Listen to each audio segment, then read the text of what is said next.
those that you're calling on other than Allah, they can't even create a fly. They can't even create a fly. وَلَوْ اجْتَمَعُوا لَهُ, even if all of them got together for one project to create a single fly. The question arises, Allah didn't say they can't create mountains, they can't create the sun. Ibrahim alayhi salam says, فَإِنَّ اللَّهَ يَأْتِي بِالشَّمْسِ مِنَ الْمَشْرِقِ فَأْتِي بِهَا مِنَ الْمَغْرِبِ. My Allah brings the sun from the east, you bring it from the west. He gives something big that Allah does. But in this ayah, Allah Himself says, you people, you can't even do as much as creating a single fly. He calls on something very small, very insignificant. And later on in the Quran, we even learn, people when they hear small examples from Allah, they say, مَاذَا أَرَادَ اللَّهُ بِهَذَا مَثَلًا. What's the point of Allah giving this example? I don't get it. Doesn't make any sense. Seems kind of silly. Allah already talked about that in His book. You know, that's coming in Madani Quran. But here in particular, we have to pay attention to the fly. And let's see how it's connected. He says, وَإِنْ يَسْلُبْهُمُ الذُّبَابُ شَيْئًا. If the fly took something away from your gods, those gods that you worship other than Allah. Now you understand that in idol worshipping cultures, like the Arabs used to have idols and statues all around the Kaaba and they used to worship them. Now in many parts of Southeast Asia and those communities that are even here, there are many temples like that with their idol worshipping religions. Or even if they don't worship the idol, they have the idol there so they can concentrate or do some kind of rituals and ceremonies. You'll notice one thing in common. They all have some kind of ceremonial food that they put in front of the idol for blessings. Either they'll put milk there, I don't know if ice cream or something else, but they'll put something there, right? And then they'll do their whole rituals and this is blessed food. So if a tourist walks into the place, some guy who's not a Buddhist, is not a Hindu, is not one of those things, he walks into the temple and he says, oh look, Snickers bar. And he picks it up and tries to eat it. What are they going to do? This is special food. You can't touch that. This is for that guy over there, the giant statue that's staring at you. It's for him. But you know what happens all the time when you leave food open? Flies show up. Isn't that the case? So the temple is open, food is sitting there, the idol's in front, and flies show up. And these guys are worshiping this God and they're begging him for, rain to come, or they're begging him for the flood to stop, or they're begging this false God for, a child or whatever else. And in the middle of it all, the tourist is not allowed to eat that food, but the fly comes and it sits down on that chocolate milk and takes a few sips and flies off. And can that God do anything? No. That God can't do anything. The foundations of their belief are crushed in front of their eyes by flies. By flies. And if the idea is that they created the flies, then at least the flies should worship them. If they are the creator of the fly, why should the fly come and disrespect them in this way? You can't even create a fly. And even if the fly violated your religion, took something from your God's food, those gods can't get it back. لَا يَسْتَنْقِذُوهُ مِنْهُ. They can't retrieve it. And this happens in front of your eyes all the time. Don't you ever think, ضَعُفَ الطَّالِبُ وَالْمَطْلُوبُ. The one seeking, the one in pursuit, and the one being pursued are both weak. The seeker and the sought. I know it's difficult English. I'll try to simplify it as much as I can. The one after something, and the one who they are asking from, al-matlub, they're both weak, Allah says. In other words, the idol worshipper, the mushrik is weak, and his idol is weak. They're both weak. In this passage, there are three groups of people mentioned. There are three groups of people mentioned. And from all three groups of people, Allah has put a responsibility on them. Allah put a responsibility on all three groups of people. The first group of people is all of humanity, the biggest group. And Allah says, so many people are doing shirk. And it's not just with idols. It's with other things too. People worship their careers, don't they? People worship money. People worship, their company. They spend all their time thinking about it. They spend all their time making it bigger and bigger and praising it. If that's not ibadah, I don't know what is. That's all they do. Their life is just amounting to one thing. Their business investments, or their career, or whatever else. This is a form of, this is a psychological form of shirk going on inside a person. That's their biggest goal in life. But Allah Azza wa Jal here talks about three groups of people. This was the first group of people. And this group of people failed because they didn't appreciate Allah. I want to explain this phrase to you before I move on, and I want to do this rather quickly. The seeker and the sought are weak. Allah talked to all of humanity, which means all of us are seeking something. We're all after something. Those of you that are in college are looking to graduate. Those of you that are looking for a job are looking to secure a job. Those of you that are, paying off a house, you're looking to pay off and finish the house. Some of you are in the business, you're hoping to expand the business. Some of you have made the investment, you're waiting for the investment money to come back. Some of you have, sent some money away or lent some money, or hoping for it to be returned. All of you are looking to do something. Some of you young men are looking to get married, waiting for the family to come and say yes, so you can move on. Some of you are, you're looking to get your kids put into the school. Everybody's looking to do something, big things or small things. And Allah says, everybody who needs to get something done, which is all of us, and the proof of that is the speed with which you will leave the masjid after Jum'ah is done. The speed with which this masjid will empty out, you know why that is? Because you all need to do something, right? You got to get back to work, you got to get back to home, you're hungry, whatever it is. But you get out of here. We're all tullab, we're all seeking something. Allah says, because you're always in need of something, you are weak. Allah needs nothing. You need things. And then you go and seek those things from anything other than Allah, and all of those things are also weak. They're also weak in and of themselves. We are learning a very deep wisdom of Islam here. We are weak because the people we ask from and the things we ask from and the sources we expect from, they are also weak. When we learn to ask from Allah, really ask from Allah, who is strong, we will become strong. We are weak because of where we ask is weak.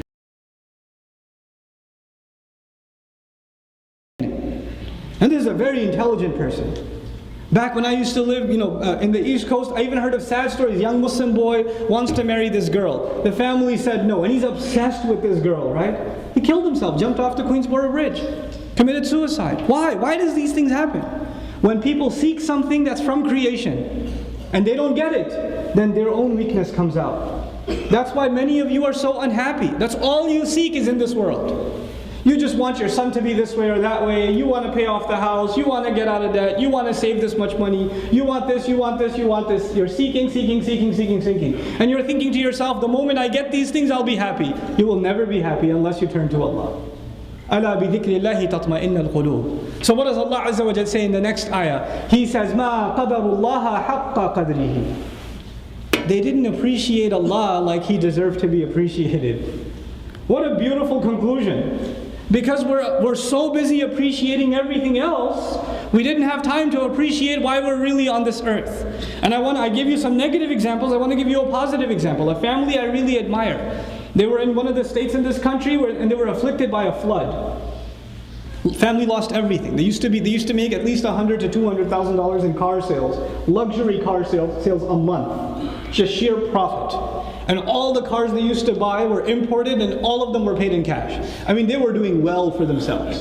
Good, wealthy family, Muslim family. And when the floodwaters came, the entire dealership was underwater.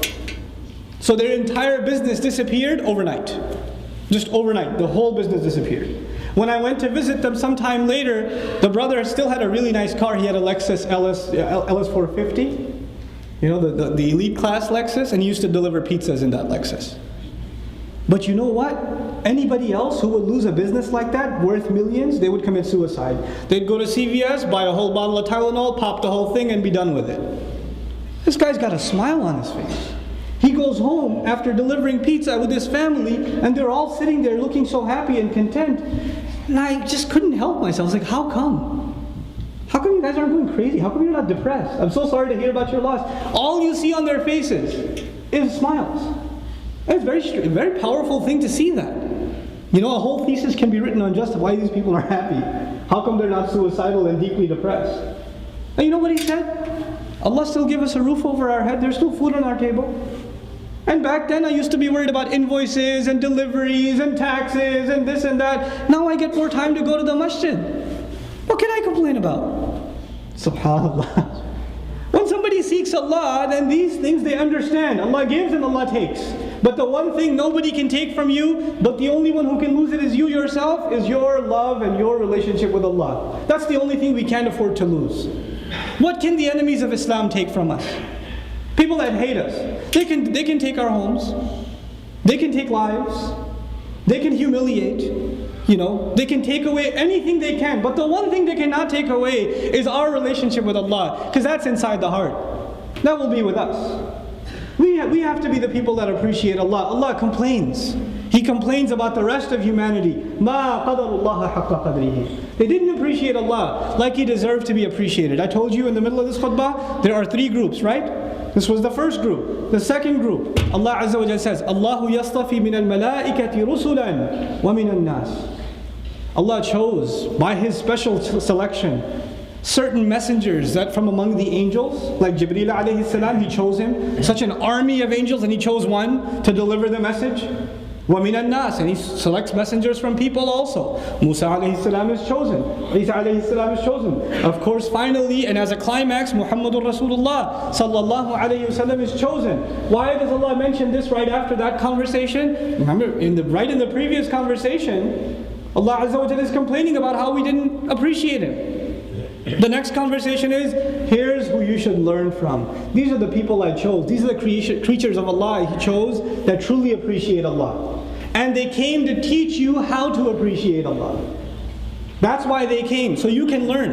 And they didn't just come to one group or another. All together now, Allah Azza wa Jal, وَمَا أَرْسَلْنَا مِن رَسُولٍ إِلَّا بِلِسَانِ قَوْمِهِمْ. We didn't send any messenger except in the language of their people. So Allah sent messengers in all people's languages. And then finally He sent the messenger for all of humanity. So now He has a right to complain to all of humanity.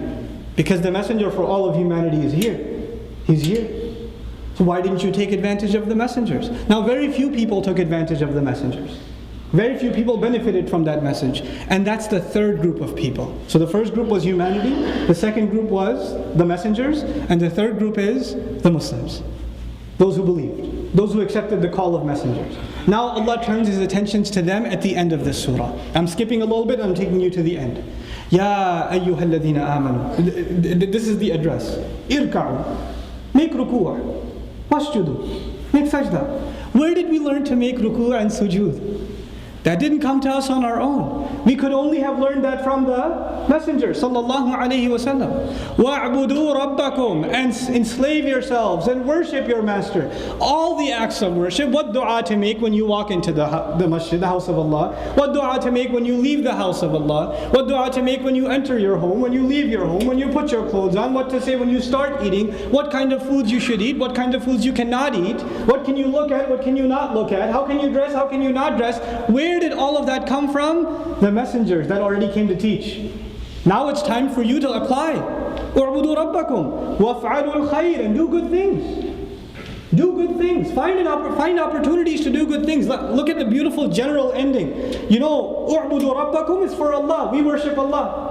We remember Allah, we make adhkar, we recite Quran. All of these things are for Allah Azza wa Jal. But He adds to that, you people, because you are following the legacies of prophets, they were people that just looked for opportunities to do good. Do good to your neighbor. Do good to your coworker. Do good to somebody you see stranded on the street, they got a flat tire, nobody's pulling over to help them. Do good to them. You're the people that are supposed to do good at every opportunity you find. Every opportunity you find, you're hunting for good deeds. وَافْعَلُوا الْخَيْرِ, serving others. لَعَلَّكُمْ تُفْلِحُونَ, so that you can be successful. May Allah Azza wa Jal make us from the successful. So that's the first appeal from Allah Azza wa Jal. Make ruku', make sajda, meaning make salat, pray. Then He says, إِرْكَعُوا وَاسْجُدُوا وَاعْبُدُوا رَبَّكُمْ, and then worship Allah and everything else too. Salat is just your starting point, and worship Allah beyond that. And then be good to people around you, so that you can be successful. But then He added, separated from all of these things, the final instruction. And I hope I can, inshallah ta'ala, wrap this up in the next 5 minutes, though it seems impossible. It's a very heavy thing that Allah Azza wa Jal said for us to do. Hopefully I can finish it tonight in our youth conversation. But at least I want to share some snippets of that with you. Those of you that have jobs, of course you went and remind you. He said, "Ma qadarullaha haqqa qadrihi." The rest of humanity did not appreciate Allah like He deserved to be appreciated. Then He turned to you and me and He said, وَجَاهِدُوا فِي اللَّهِ حَقَّ جِهَادِهِ. Struggle with no goal in front of you. Make every effort you can for Allah and Allah alone. I don't like the word struggle anymore because we translate jihad fi sabilillah as struggle so many times. Most of you don't even know what that means. You don't even know what that means. It's just an abstract idea in your head now. What does it mean to struggle for Allah? To try the very best you can in everything you and I do. To put everything in. You know? Some of you have, for example, you apply for immigration. You know how early you show up to your lawyer's meeting? How early you show up for the citizenship interview? 3 hours ahead of time. You get dressed the night before and don't sleep. You put in some struggle because you know your success depends on it. You put in some struggle. When something is important, you're not late. You show up on time. When you have a business and a big client gives you a call, you get ready. You call home and say, I won't be home tonight. I got to get ready for this client. It's a big deal. Allah wants that kind of enthusiasm from you and me in real struggle. To exert yourself as much as you and I can for His sake. And then He adds, this is hard enough. He says, حَقَّ جِهَادِهِ, as opposed to saying, مَسْتَطَعْتُمْ. He didn't say struggle as much as you can. He said struggle as is worthy of Allah. If humanity can't even appreciate Allah as He deserves to be, how are you and I going to struggle for Allah as He deserves to be? How's that even possible? How many of us are going to pray to Allah like He deserves to be prayed to? We could do our best, but that's still not what He deserves. He deserves so much better. Even when we thank Allah, He deserves to be thanked so much more. When we remember Allah, He deserves to be remembered so much more. So Allah gave us, like the example I was giving you, Allah gave us a really hard job description. And when He gave us that job description, it feels like, how am I going to do this? This is impossible for me. And He adds, huwajtabakum, such powerful words. He said this to all people on this planet that say La ilaha illallah, that say Muhammadur Rasulullah sallallahu alayhi wasallam. All people who say that, Allah says to them, huwajtabakum. He is the one that has selected you. And the word used in the Arabic language, ijtiba, huwajtabakum, is used when someone is chosen for a quality that they have. Allah is saying He sees something in you, so He decided to gift you with Islam. He sees something in you that qualifies you for struggling for Him. So you get to be honored with La ilaha illallah. You get the gift of Muhammadur Rasulullah sallallahu alayhi wasallam. Congratulations, you got the job. That's what Allah says. You and I are not Muslim because we're born in a Muslim family. You and I are not Muslim because we read a book about Islam or saw a YouTube video and decided to become Muslim. We are Muslim because Allah chose us. Allah chose us. And He didn't just say He chose us. He says He chose us because He thinks we're talented. We've got something to offer Him. He sees something in us we don't even see in ourselves. We don't even see it in ourselves. You know? Musa alayhi salam, when he came up to Allah Azza wa Jalla, he had a guilt inside him because he had killed a person. And Allah says to him, Ana akhtartuka. I have chosen you because there's khair in you. There's good in you. Ikhtiyar comes from khair. There's some good in you. He doesn't even know that about himself. Allah knows that about him. Allah knows that about us. He sees in us something that makes us worthy of becoming members of this ummah. We should all, everybody who calls himself a Muslim, should feel a sense of appreciation. Ya Allah, you honored me with this award. You gave me this title of Muslim. Huwajtabakum. And then, I've been chosen, and I know I'm out of my time, but I want to end with this. I'm not going to get to complete the ayah, maybe tonight inshallah. But just this part. When you get an impossible job description and then you're told you got the job, your first reaction is, this is too hard for me. I don't know if I can do this. I don't think I can do this. What does Allah say? وَمَا جَعَلَ عَلَيْكُمْ فِي الدِّينِ مِنْ حَرَجٍ. Immediately after that He says, He didn't put any difficulty, any constriction, any discomfort in this religion for you at all. Relax. My job is to make it easy for you. I know you think it's hard. I'll make it easy. You just accept the job. You accept your responsibility. And I'll end with this, the next words of the ayah, even though it's not the completion of the ayah, مِلَّةَ أَبِيكُمْ إِبْرَاهِيمَ. You just got the job. It's not going to be hard for you. And by the way, you are the continuation of the legacy of your father, Ibrahim alayhi salam. You are going to have the same kind of job that who had one long time ago? Ibrahim alayhi salam. And the moment you and I hear Ibrahim alayhi salam, we say, wait, come again? What? Ibrahim alayhi salam? You just said it's going to be easy. Allah just said He's not going to put any difficulty. And now all of a sudden, who did He mention? Ibrahim alayhi salam. Even the kids that just know Islam from Sunday school here know, what kind of things did Ibrahim alayhi salam have to do? Jumping into a fire, leaving your family in the middle of a desert, not at the airport, in the middle of the desert. First of all, getting them there in the first place, without an SUV, and then leaving them there without food or shelter, nothing. Taking on a tyrant king, having to slaughter your young son, having to attempt to slaughter any of these things sound easy? Allah Azza wa Jalla said, you will have no difficulty. And by the way, you're on the same line as Ibrahim. What an irony. Allah Azza wa Jalla told us that because Allah made all of those incredibly difficult things easy for Ibrahim. Those things we read about them, we cannot imagine we will ever be able to do them. But Allah made those things easy for Ibrahim alayhi salam. So Allah is telling us, what are you going to complain about? I've done this for Ibrahim. What are you going to say that as, Ya Allah, it's too hard for me? Have you ever compared yourself to the difficulties of Ibrahim, which is harder? You're not going to have any problems. Your life is going to be easy. This is Allah putting things in perspective for the Muslims. So we understand that coming into this deen means making struggle, means that Allah will make those struggles easy for us when we turn back to Him. For Him, making no struggle, difficult struggle easy is hard. He can take fire and make it cold. He can tell a knife not to cut. He can tell the desert to bring out water. He can make your and my problems easy. We're not going to have any problems. We just have to sincerely commit to struggling for the sake of Allah Azza wa Jal. Hopefully tonight in the khutbah I can define what that means. What is it that it means that we struggle for the sake of Allah Azza wa Jal. Barakallahu li wa lakum fil Qur'an al-Hakim wa nafa'ni wa iyyakum bil